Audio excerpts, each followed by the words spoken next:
O Senhor esteja convosco. Proclamação do Evangelho de Jesus Cristo segundo São Mateus. Glória a vós.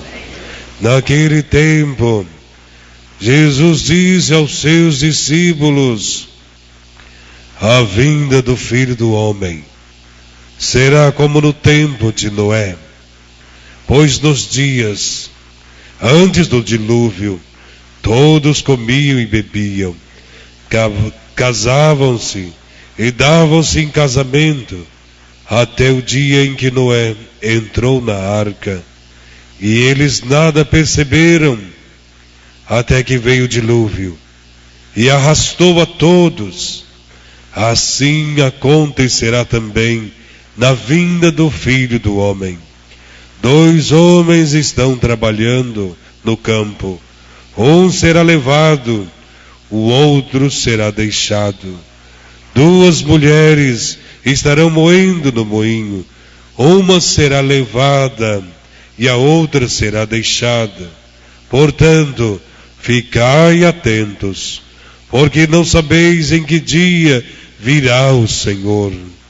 Compreendei bem isto: se o dono da casa soubesse a que horas viria o ladrão, certamente vigiaria e não deixaria que a sua casa fosse arrombada. Por isso também, vós ficai preparados, porque na hora em que menos pensais, o Filho do Homem virá. Palavra da salvação. Glória a vós, Senhor. Que as palavras do Santo Evangelho perdoem nossos pecados. Amém.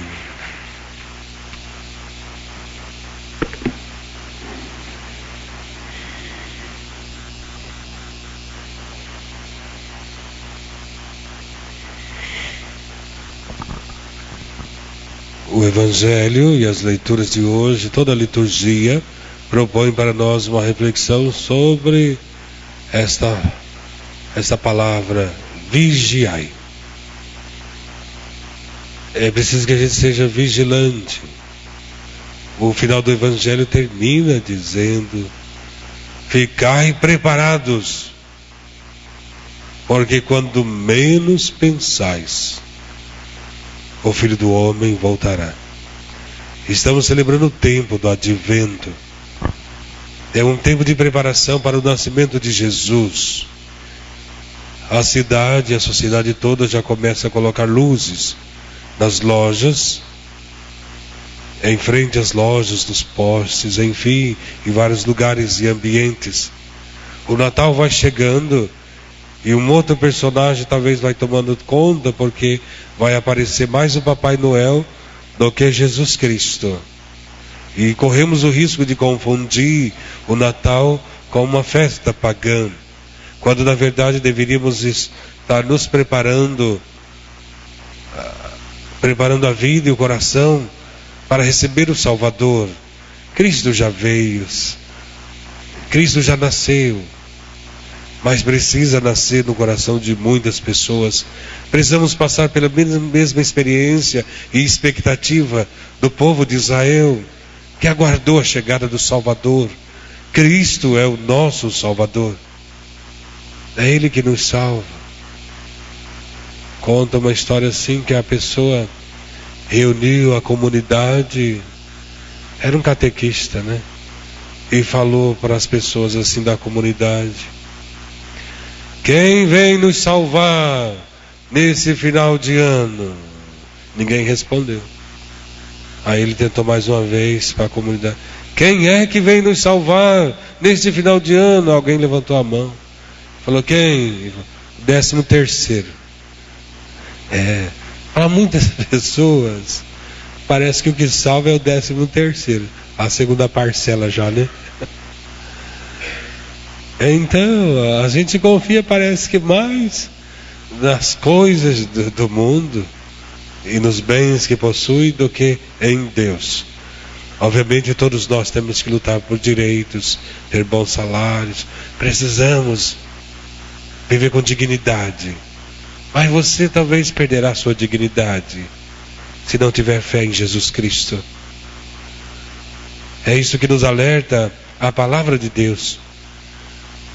Primeira leitura tirada de um profeta, Isaías. E ele diz assim, é uma visão de Isaías.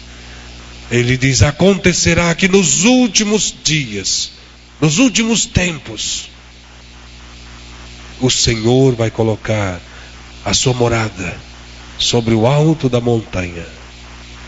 Ele está se referindo a Jerusalém. E diz que todos os povos vão caminhar em direção ao Senhor. Jesus que foi levantado numa cruz em Jerusalém. Podemos falar sobre, aplicar essa passagem a Cristo tranquilamente. E diz que todos acorrerão até Deus e ouvirão sua lei e serão fiéis a Ele. O profeta termina dizendo que todos irão ao encontro desta luz que ilumina. Jesus é a luz do mundo. Ele diz, eu sou a luz do mundo. Quem me segue não andará nas trevas, mas terá a luz da vida. Jesus é a realização desta profecia, levantado em Jerusalém numa cruz. Todos acorremos até Ele, e é a sua luz que nos ilumina e ilumina nosso caminhar. Mas será que isso acontece? Também São Paulo apóstolo, na segunda leitura, nos provoca dizendo que é preciso se revestir de Cristo. Todos nós.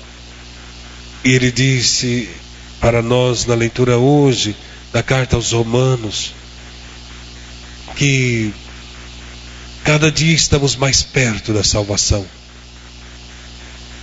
Cada dia mais perto de Deus. Querendo ou não, nossa história vai se fazendo e cada dia estamos mais perto de Deus. E ele diz, então, revistam-se de Cristo. E ele vai dar bons conselhos para nós. Vai dizer, deixem a gula de lado. Não é para viver em função do estômago. Deixa a bebedeira.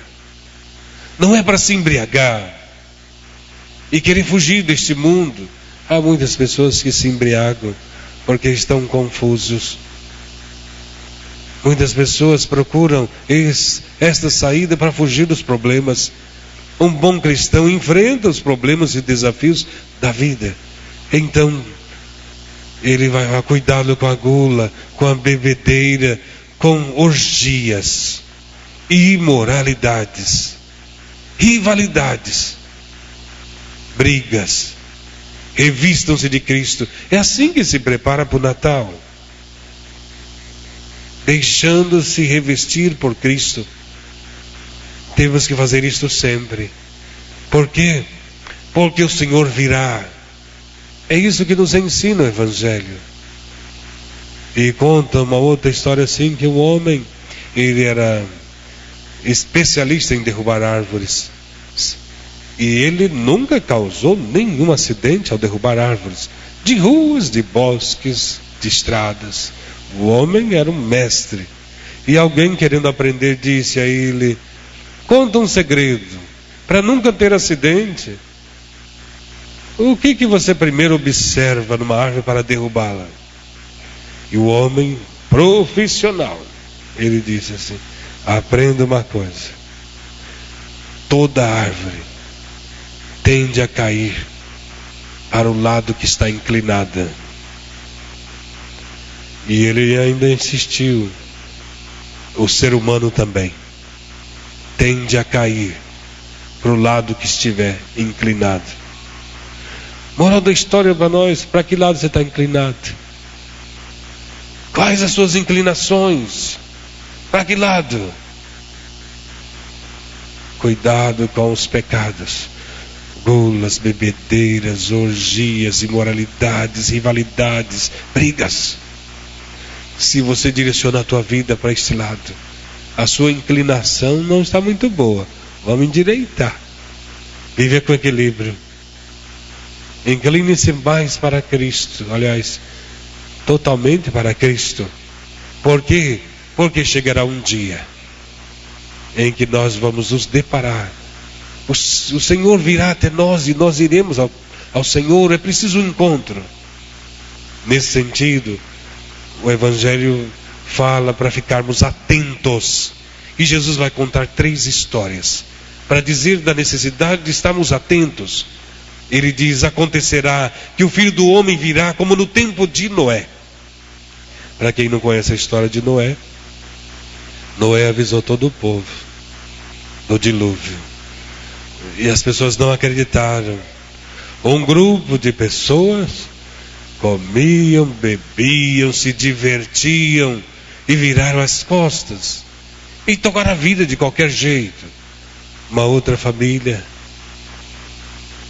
ajudou a construir o barco, entrou dentro do barco e acreditou. Esta foi salva. Nós estaríamos em qual grupo de pessoas?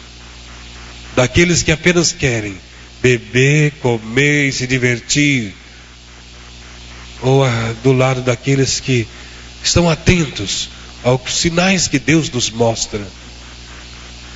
Estamos atentos ao que Deus tem falado para nós?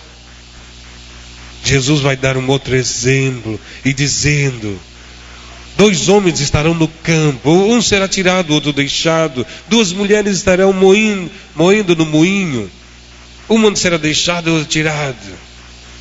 Tanto o homem como a mulher estão trabalhando.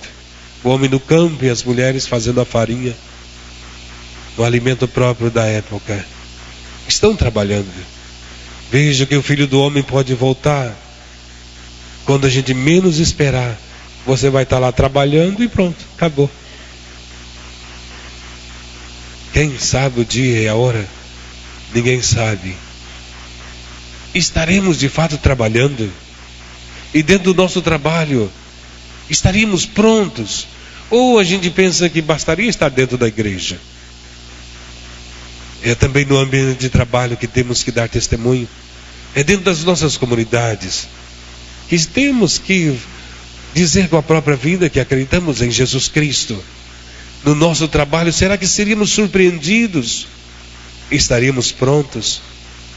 Jesus conta a 3ª parábola e dizendo a história de que o Filho do Homem virá como um ladrão. Ladrão não avisa. Você chega em casa e percebe, está arrombada a porta. Entra dentro da casa e fala, está revirado. E o outro diz, fomos roubados. O ladrão não avisa. Pega de surpresa. Assim será com a vinda do Filho do Homem. Ficai preparados. Quando menos pensar, o Filho do Homem voltará. Já veio, nasceu neste mundo. Vem nos acontecimentos da vida, porque é Deus conosco. É Deus que disse, é Cristo que disse, eis que eu estarei convosco todos os dias até o fim dos tempos. Virá também. A igreja diz que poderá ser a qualquer momento. Para Cristo instaurar o seu reino. Pode ser hoje, amanhã, qualquer dia. Pode vir. E virá também na morte de cada um de nós. O encontro com Deus. Estaríamos preparados? Estamos já no final do ano. A gente tem que fazer um balanço da própria vida. Vale aqui alguns conselhos. Conta uma outra história assim que um cavalo foi colocado num pasto e o cavalo estava ali pastando. Um pasto razoavelmente grande para ele. Mas ele se sentia tão sozinho, tão infeliz. Sabe o que o cavalo fez um dia? Com todo o jeitinho do cavalo, ele abriu a porteira. E sabe o que aconteceu? Todos os outros cavalos que passavam ali entraram no seu pasto. Ele ficou contente, feliz. No primeiro dia, no segundo, no terceiro, uma semana. Depois de uma semana, todos os cavalos foram embora. E ele ficou sozinho. Agora sem o pasto. e morreu de fome. Moral da história para cada um de nós: você está abrindo a porteira para quem? Não que sejamos cavalos. Você abre a porteira para quem? Quem é que está entrando dentro da tua vida? A gente pensa que será feliz por tomarmos algumas atitudes. Então abrimos as porteiras, deixamos entrar dentro do nosso lar, dentro da nossa vida, coisas estranhas. E a gente pensa que vai dar tudo certo, que seremos felizes e realizados. Abrimos a porteira e fazem um estrago na nossa vida, e depois morremos de fome. Ou você abre as portas do teu coração para o Salvador, Jesus Cristo, que dá vida, ou abrirás a porta da tua vida e do teu coração para outras coisas extremamente nocivas e que destroem. Ficai vigilantes, não sabeis o dia e nem a hora. Se a gente reza, vamos rezar mais. Quem não está participando da novena de Natal, participe. Vai lá. Senão você está abrindo as portas da tua casa só para a novela viver a vida. E não vive a vida. Vamos lá na novena, na comunidade, participe. Vamos rezar mais esse final de ano e chegarmos no Natal mais preparados. Louvado seja nosso Senhor Jesus Cristo, para sempre seja louvado. Creio em Deus Pai Todo-Poderoso, Criador do céu e da terra, e em Jesus Cristo, seu único Filho, nosso Senhor, que foi concebido pelo poder do Espírito Santo, nasceu da Virgem Maria, padeceu sobre Pôncio Pilatos, foi crucificado, morto e sepultado, desceu à mansão dos mortos, ressuscitou o terceiro dia, subiu aos céus, está assentado à direita de Deus Pai Todo-Poderoso, donde há de vir julgar os vivos e os mortos. Creio no Espírito Santo, na Santa Igreja Católica, na comunhão dos santos, na remissão dos pecados, na ressurreição da carne, na vida eterna. Amém.